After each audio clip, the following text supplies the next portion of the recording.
Hello and welcome, everyone. Today we are having another conversation with a courageous woman, and this is Sabrina Victoria. Sabrina, welcome to the show. Thank you. Thank you for having me. It's my pleasure. Let me give you a little bit of a background on Sabrina. She is the creator and CEO of Human Better 365, a human transformation company, and the creator of Her Version podcast. Speaker, entrepreneur, and author of Envision Your Best Life 90-Day Planner, and creator of Catapult Your Life in 365 Days, self-proclaimed Queen of Time. Sabrina focuses on time management and organization as the foundation of life. Her flagship company is humanbetter365.com. Her community is sobersociety.solutions. And her podcast is herversion.life. And I'm going to link all of these to the video below. So, Sabrina, your passion is encouraging women to find their own power. So you and I have huge alignment in that. We both have the same, right? We both have the same kind of intent. And today our theme is growth through adversity. So I want to let our audience know that your story is both moving and powerful. Would you briefly share with us some of your background? Sure. So I was raised as a Jehovah's Witness. My parents got converted from Catholic, the old-fashioned way, through door to door. And when I was probably around 5 years old, they got baptized. So I was pretty much raised as a Jehovah's Witness. And everything was fine with that until I turned around 15 or 16. Right around the time that I got baptized, I started getting teenage feelings of wanting to have a boyfriend. And the hormones started, right? Yes. Started getting horny, as I like to say. So bad timing, really bad timing as far as baptism and giving myself to Jehovah God. Spiritually, and then also hitting puberty at that era in my life. So it was very turbulent in my mind. I had to live, or chose to live, a double life fairly soon after I got baptized, having non-JW or worldly boyfriends. Long story short, when I was 20, completely naive to birth control, sex, didn't know what I was doing. I'm fumbling. Those conversations are not held, right? Yeah. Yep. I ended up pregnant. I got pregnant at 20, and just a disaster. That's the first 20 years. Right. Yeah. That's really tough. So your family just kind of said, go away. We don't want to have anything to do with you. Yeah. It was a very difficult decision. I had already been disfellowshipped one time. I got disfellowshipped when I was 18 or 19 years old.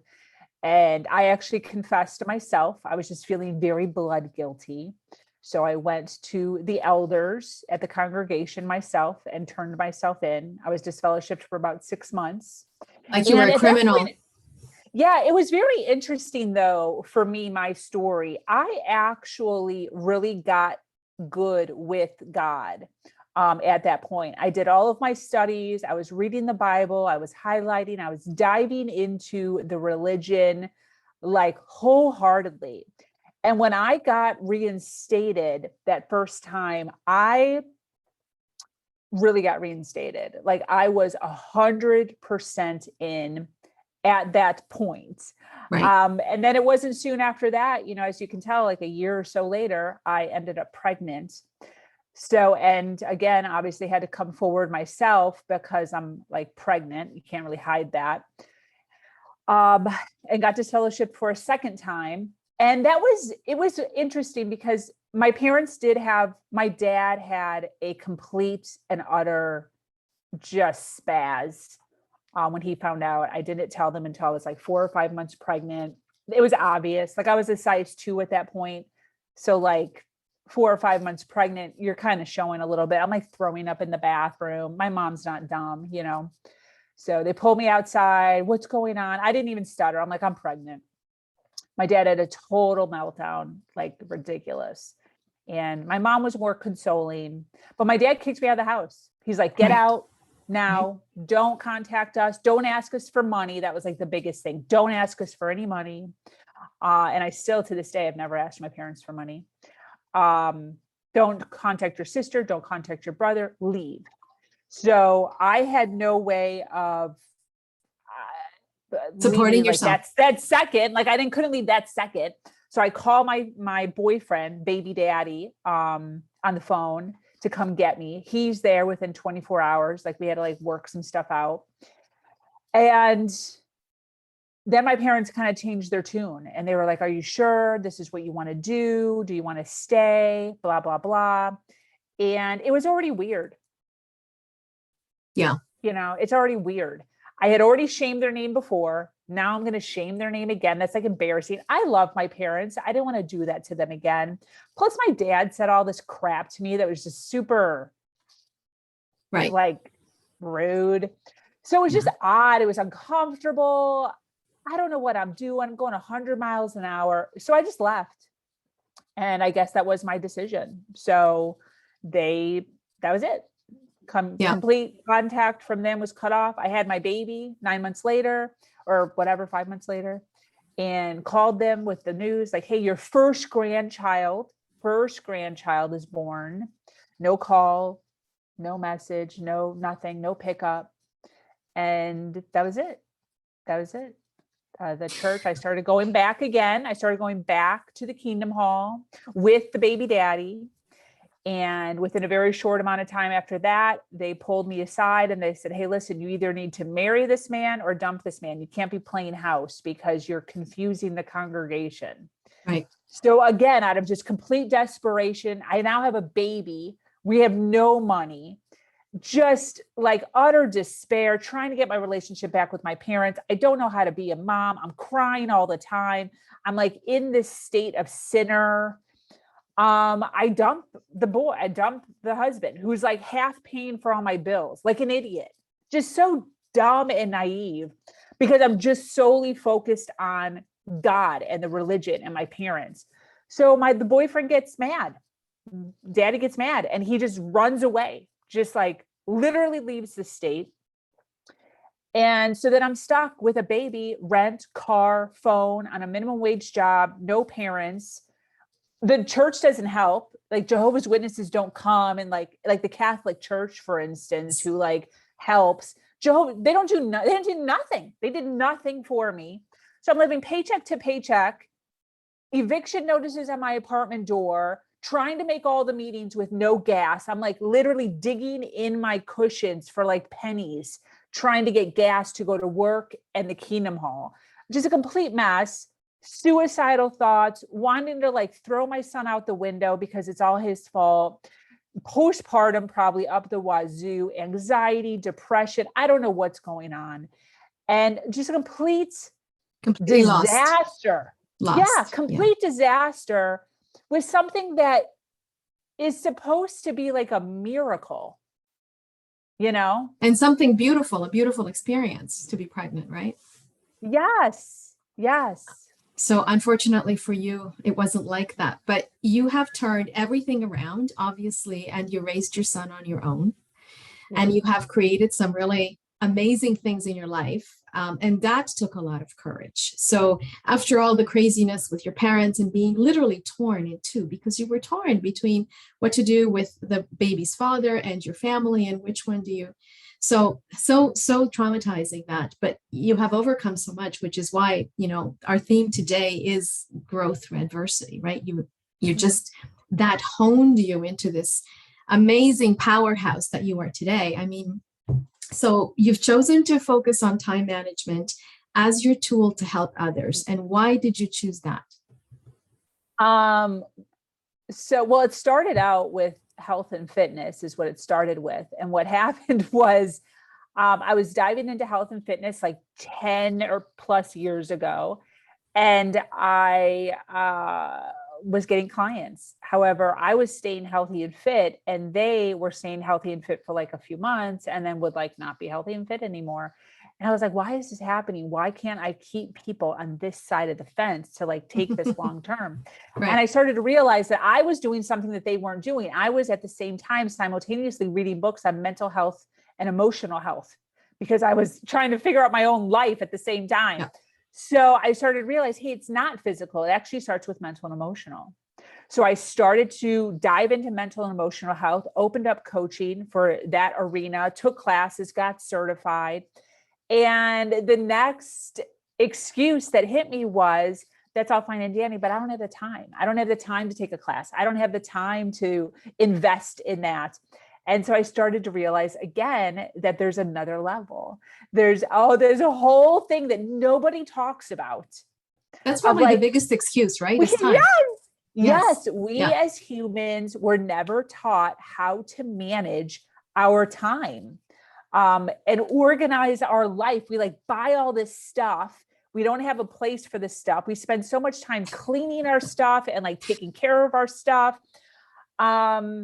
So I honed in on time management, organization, and really just, created that to be the foundation of the company, which I now own, which is Human Better 365. We start with the foundation of like, okay, before we deal with all this, let's just teach you how to manage all of the things in your life first. This way you can cut out a section of your time for your health. You can cut out a section of your time to do research, to read, to take classes, to do coaching. And find out where your time wasters are, right? Because there's lots of time wasters, and especially social media can just completely suck up your whole time, right?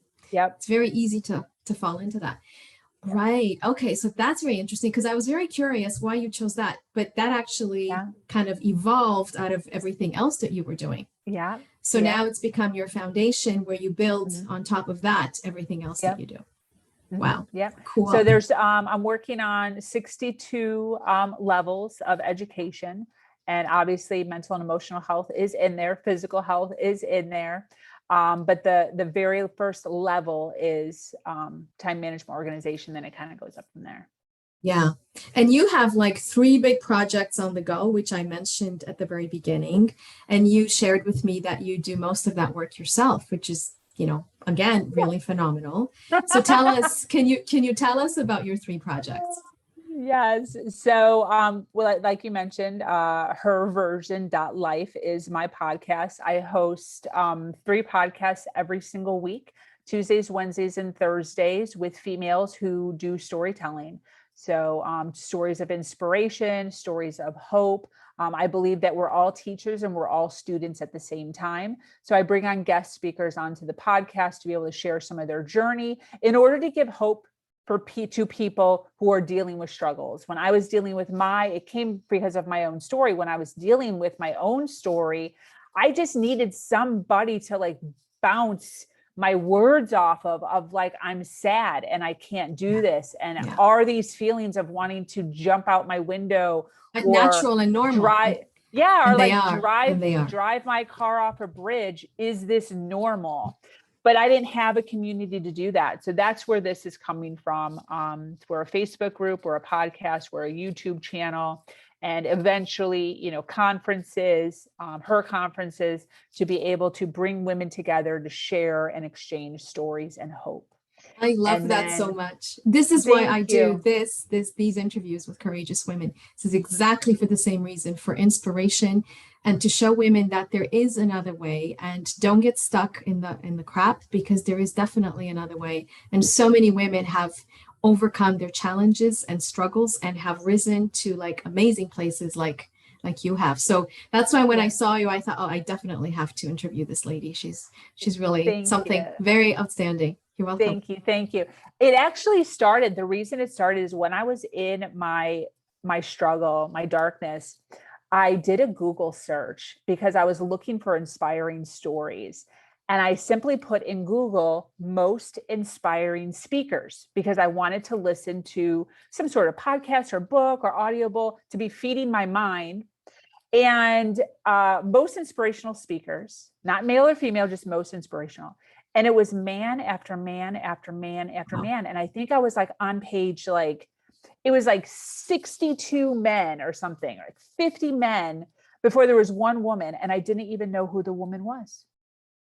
And I thought to myself, this is unacceptable That tells on you a lot. so many levels, because we have so much like life experience to be talking and learning from.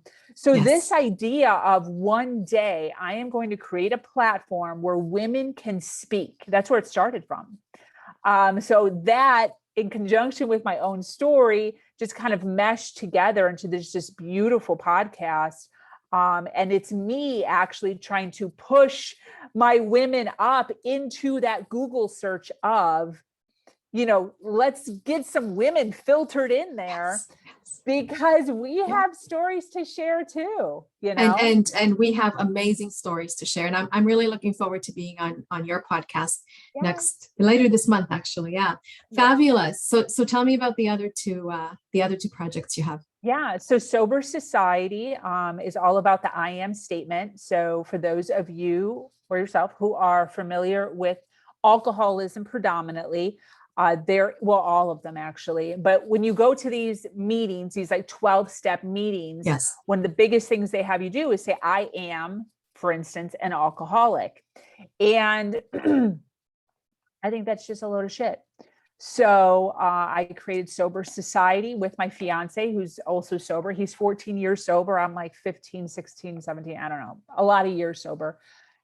And with the premise of changing the I am statement. So are you an alcoholic? I don't know if you're an alcoholic or not, but what are you? Like, what else are you?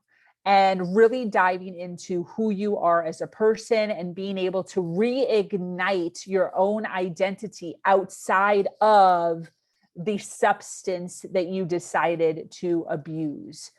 So it's a whole program that we work. It's also a Facebook group. You can find us at Sober Society 365 on Facebook.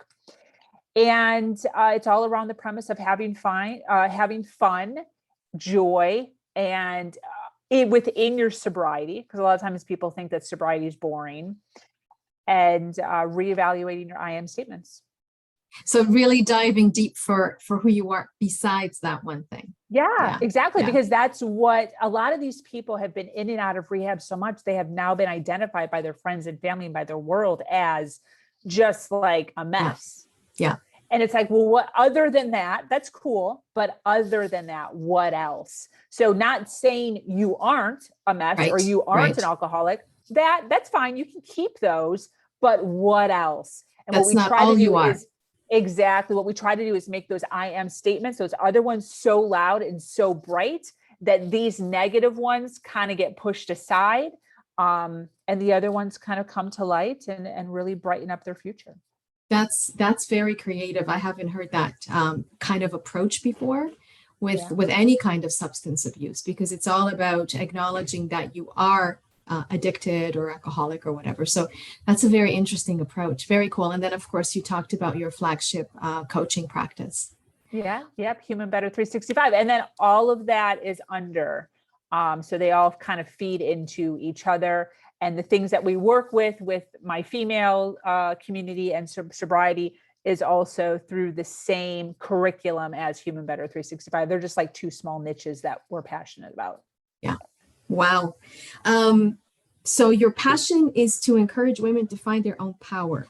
So the way that you do that is through the time management and through taking them through this 62 step.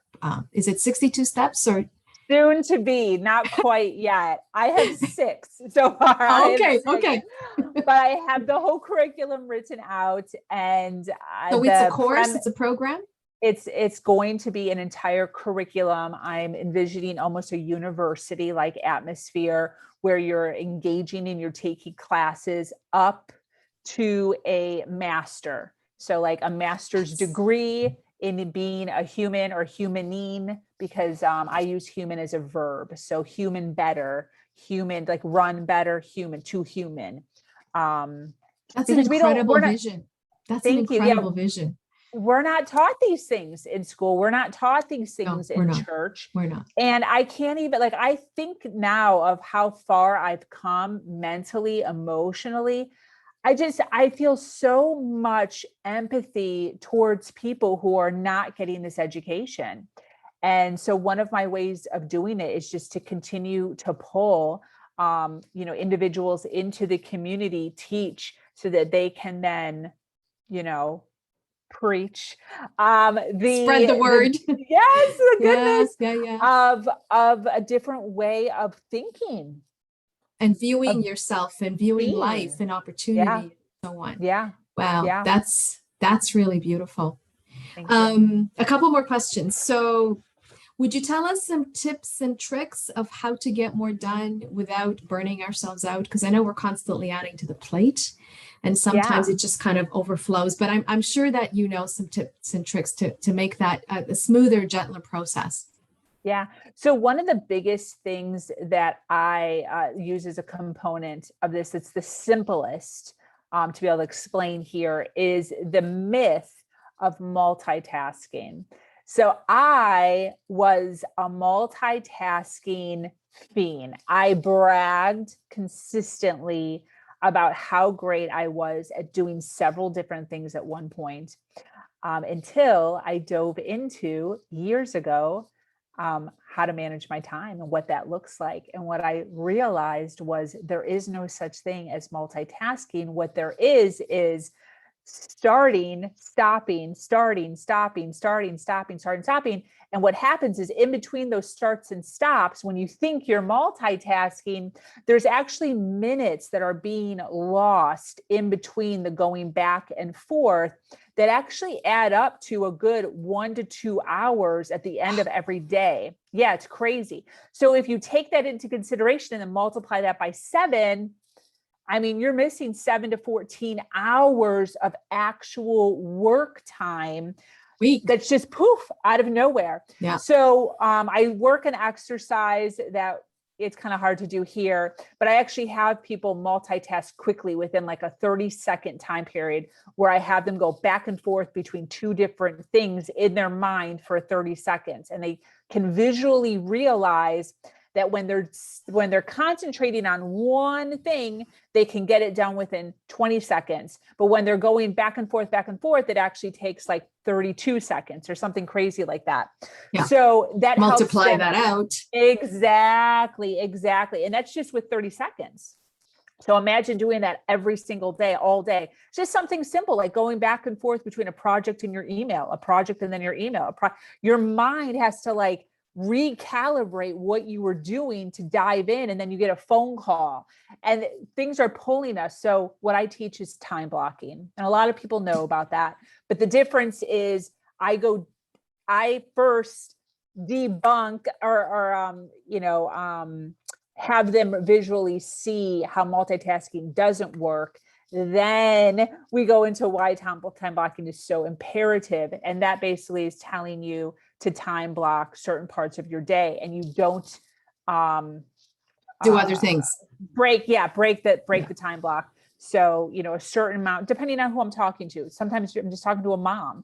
Others are business owners. So it's always different. But, really dedicating certain amounts of time throughout your day for certain things versus going back and forth consistently throughout your day. And then recognizing that even just with that one thing, that's not taking away your TV time. That's not taking away your TikTok time. Just that one thing can get you an extra 1 to 2 hours at the end of your day.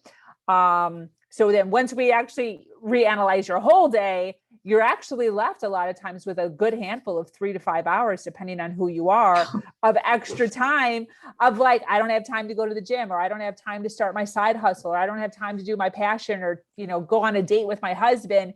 We start to very quickly realize that it's all a lie. It's all a lie. So it's really re-engineering your whole life just by just implementing those things. 100%. Wow. Awesome. Your final question I had for you today, which, you and I had talked about, was what would you say to a young woman who gets pregnant and who has no supports and has nowhere to go and doesn't know what to do? So heavy. So heavy. First of all, congratulations. I'm going to say that. Congratulations on having a baby in your belly. Having a baby in your belly, because maybe somebody hasn't told you that.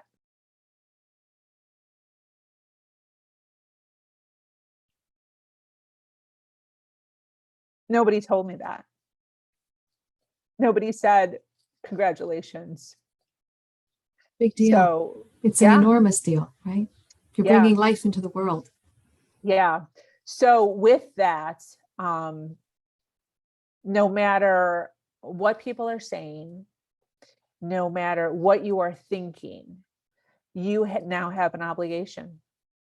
And it might suck sometimes, and it might be sad sometimes, but you made a decision.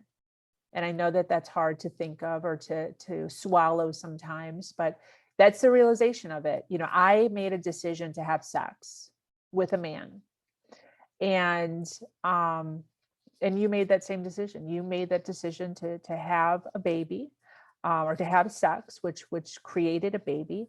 And now you have an obligation to that child. So no matter how hard it is, no matter how sad you are, you have to show up. You have to show up, and you have to show up with 2 feet on the ground. And you have to know that sometimes it's going to be hard, and sometimes it's going to be sad. And sometimes that baby is not going to want to take a nap when you really need to take a nap. And you have to be patient with that. And I can guarantee you that if you show up with love, if you show up with laughter, if you show up consistently, by the time they're 5, by the time they're 10 and 15, the love that you showed to them, they will show right back to you. And my son is now 18 years old. He just went to prom with his woman. And the relationship that I have with my son is like no other. We are so close. We love each other so much. And it was worth everything. It was worth absolutely everything. You know, I had thoughts, horrible thoughts when he was a baby of why didn't I abort him, or leaving him at the fire station, because I just couldn't do it. But now looking back, and all of the heartache and all of the tears and all of the feelings, and continuing to show up in love no matter what, was worth everything. It was absolutely worth everything. And I know that if you show up the same way for your child, with hugs and kisses and laughter, that you'll get the same result. That's beautiful. Thank you so much, Sabrina. It's been wonderful. Thank you.